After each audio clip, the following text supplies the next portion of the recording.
नमस्कार, मी प्रशांत आणि आपण पाहत आहात अग्रणी न्यूज विटा. अग्रणी न्यूज विटाच्या भटकंती या कार्यक्रमाच्या अंतर्गत आज आपण विटा शहरापासून जवळच असलेल्या पारे या गावच्या ग्रामदेवस्थान दरगोबा देवस्थान या ठिकाणी भेटीसाठी आलो आहोत. दरगोबा हे देवस्थान जसं विटा शहरातील प्रत्येक नागरिकांना, प्रत्येक लोकांना परिचित आहे, तरी सुद्धा आज आपण भटकंतीचा हा एपिसोड दरगोबा या देवस्थान या ठिकाणी घेत आहोत. तर जाणून घेऊया दरगोबा या ठिकाणची सर्व माहिती. दरगोबा हे देवस्थान इथे कसं आलं, काय आहे या दरगोबा देवस्थानचा इतिहास, चला तर जाणून घेऊया इथल्या स्थानिक लोकांच्याकडून. आज आपण दरगोबा या ठिकाणी आलेलो आहोत. आपल्यासोबत आहे या ठिकाणची पुजारी आणि बेडसी. जाणून याच्याकडूनच दरगोबा देवस्थानची सर्व माहिती.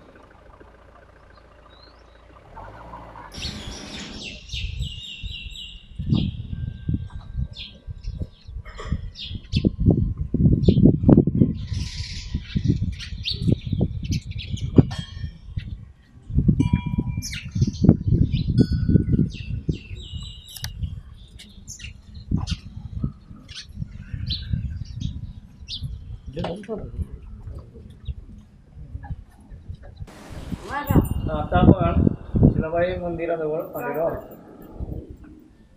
हे मंदिर दरगोबाची बहीण यांचं असून किंवा आहे.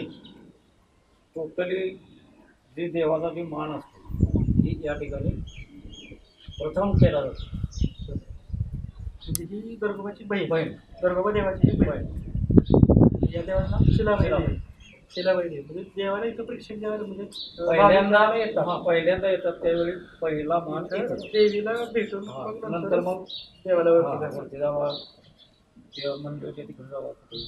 आणि छोटी छोटी मंदिराची ही नंतर झालेली मंदिर. हे शंकर ज्योतिबा तिकडं दत्ताचं मंदिर आहे. एक पाऊस आता म्हणजे मंदिर पूर्वेला बांधण्याचा उद्देश की दरगोबा यांनी प्रथम मान आपल्या बहिणीला दिल्यामुळं त्या तिकडे जाऊन रुसून बसल्यामुळं त्या पूर्व दिशेला रुसून गेले. त्यांचं मंदिर त्या ठिकाणी त्यांचं मंदिर बांधले.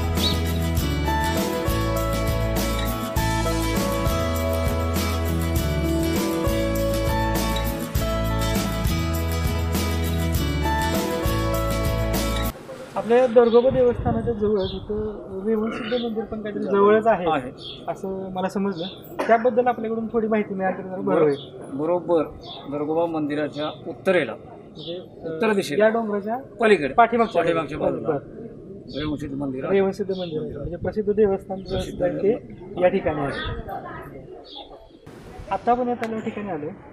तलावाचं काय महत्त्व असेल तर जरा तलावाचं महत्त्व सर्वसाधारणपणे असं की याच्या अगोदर याच्यामध्ये शेती होती, शेती लोक करत होती. जेव्हा ओढा होता आणि दोन्ही बाजूला शेतीचं काम लोक शेतकरी म्हणून आपले शेतीचं उत्पन्न घेत होते.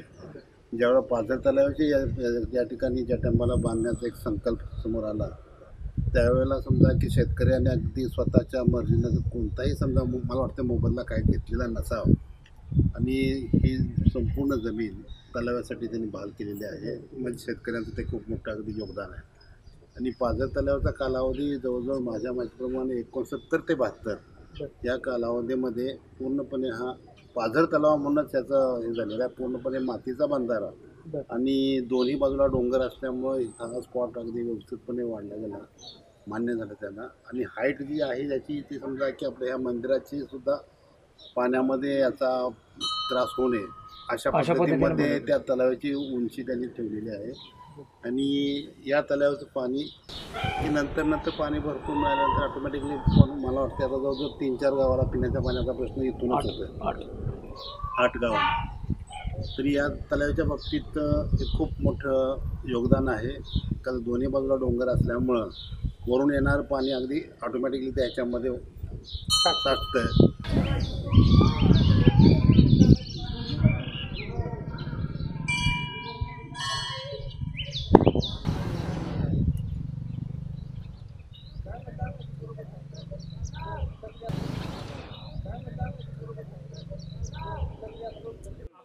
डेव्हलप कसा करता येईल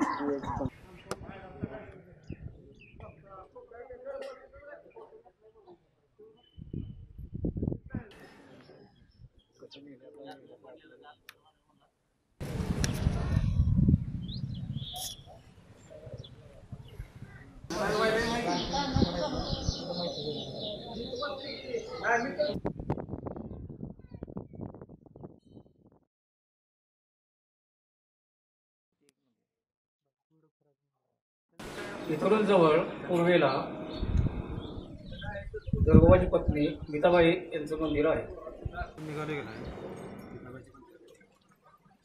मीताबाई या दर्गोबांच्या पत्नी आणि या चिलाबाईच्या मंदिरापासून अगदी जवळ.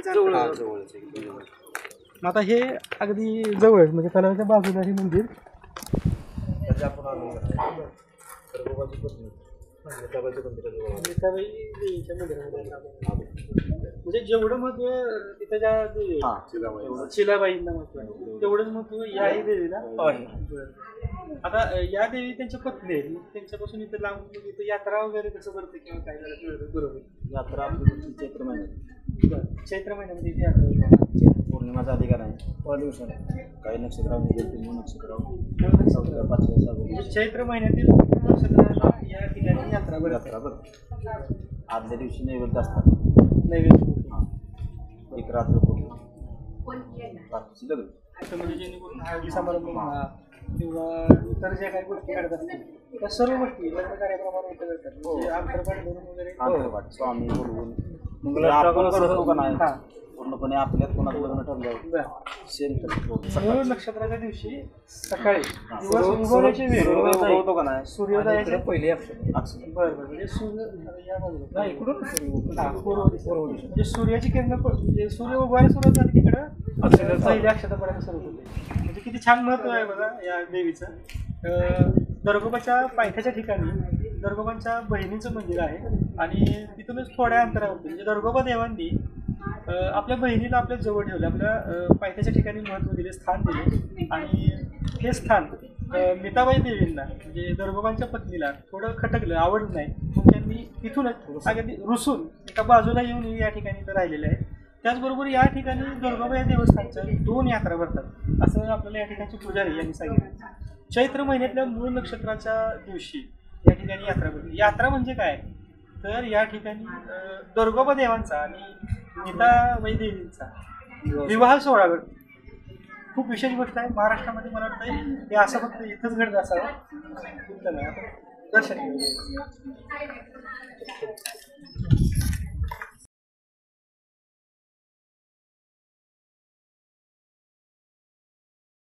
दर्गोबा देवस्थानच्या पायथ्याशी आपण देवी मीताबाई, देवी चिलाबाई यांच्या ठिकाणी आपण आलो. इथलं महत्त्व जाणून घेतलं. आपण या ठिकाणी पाहतोय देवी मीताबाईच्या मंदिराच्या समोर मी या ठिकाणी उभा आहे. आजूबाजूला पाहिलं वाटतं या ठिकाणी पाणी भरपूर आहे, हिरवं वातावरण आहे. त्याचबरोबर माझ्या पाठीमागं जो डोंगर त्या डोंगराच्या मागच्या बाजूला प्रसिद्ध देवस्थान रेवणसिद्ध मंदिर या ठिकाणी आहे. त्याचबरोबर पूर्वेकडच्या या बाजूला जर पाहिलं असता त्या ठिकाणी रेवणगावचा घाट, रेवणगावच्या घाटाच्या अगदी टोकावरून जर पाहिलं तर हे मीताबाई देवीचं मंदिर तसंच दर्गोबा देवस्थानचं मंदिर आपल्याला या ठिकाणी दिसते.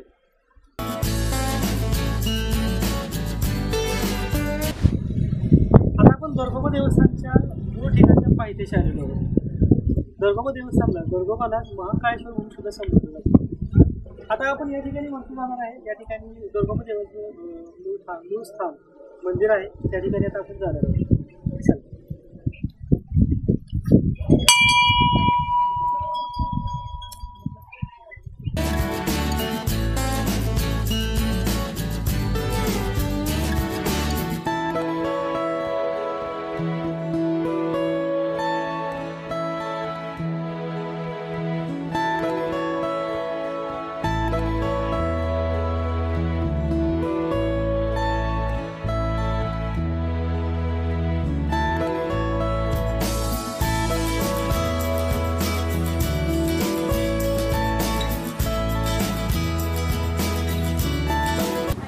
दर्गोबा देवस्थानकडे जाताना डोंगरावरती जे मंदिर आहे तिकडे आपण निघालो होतो.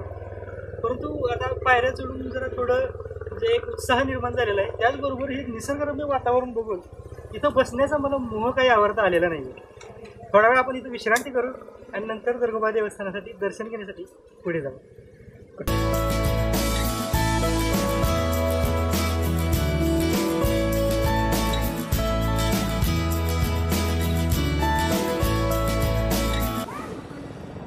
वेळ आता विश्रांती घेतलेला आहे. आता आपण पुढच्या प्रवासाला चालू करूया, चालायला सुरुवात करूया.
दुर्गोबा देवस्थानच्या मूळ ठिकाणी तर आता आपण आलो.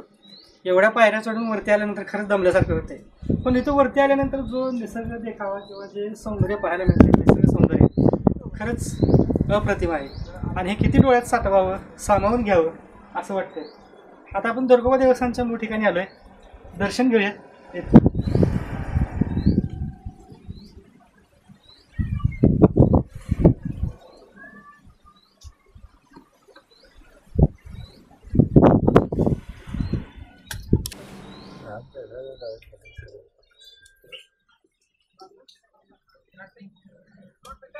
रस्ता अतिशय छोटा आहे. आता आपण देवाचं दर्शन घेतलं. आज जाताना एकदम वाकून जावं लागतंय, बाहेर येतानाही एकदम वाकून यावं लागतंय.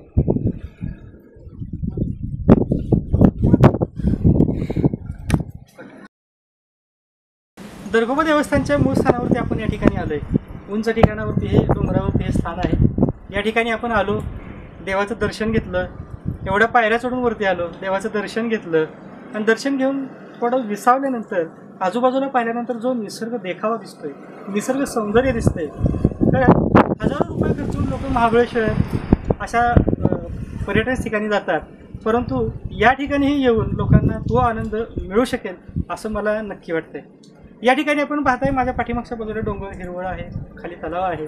त्याच बाजूला आजूबाजूला जे निसर्ग सौंदर्य किंवा निसर्गानं हिरवाईनं नटलेला जो दुर्गोबाचा डोंगर आहे, तो खरंच प्रत्येक पर्यटन प्रेमीला, प्रत्येक गिर्यारोहकाला नक्कीच खुणावत असेल.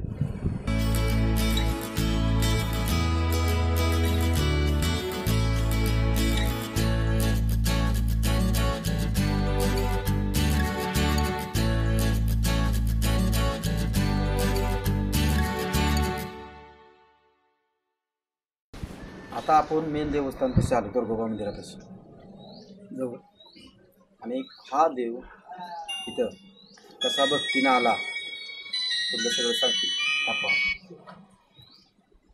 हा देव उज्जैन मध्य प्रदेशमधले सिटी, तिथून या ठिकाणी हा देव आलेला आहे. इथे पायाप्पा नावाचे कासार भक्त होते. त्या भक्तीच्या रूपानं ते दररोज इथून उज्जैनला जात होते. कालांतराने वयोवृद्ध झाल्यानंतर त्यांना तिथपर्यंत जाणं शक्य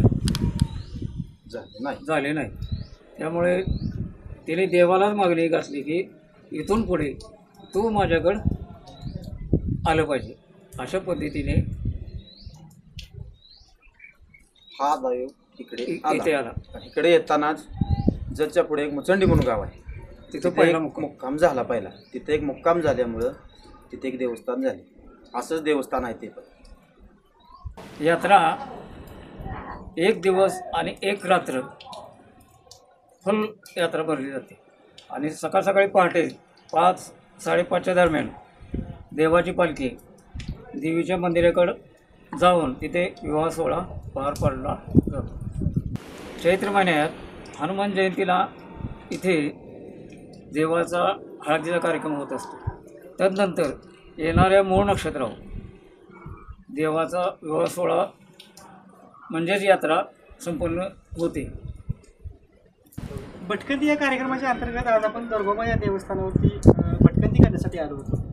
त्याचबरोबर या ठिकाणी दर्गोबा देवस्थानचे पुजारी गडशी, त्याचबरोबर अग्रणी न्यूजची सर्व टीम, त्याचबरोबर पारेगावचे काही ग्रामस्थ नागरिक या ठिकाणी आपल्याबरोबर उपस्थित आहेत. त्यांनी आपल्याला दर्गोबा देवस्थानची सगळी माहिती दिली.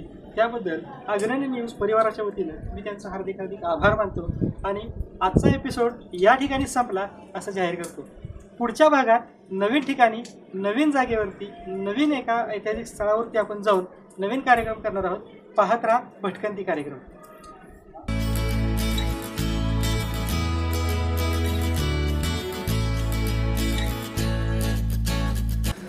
भटकंती या कार्यक्रमाच्या अंतर्गत आज आपण दर्गोबा देवस्थान तसेच दर्गोबा पर्यटन स्थळाची माहिती घेतली.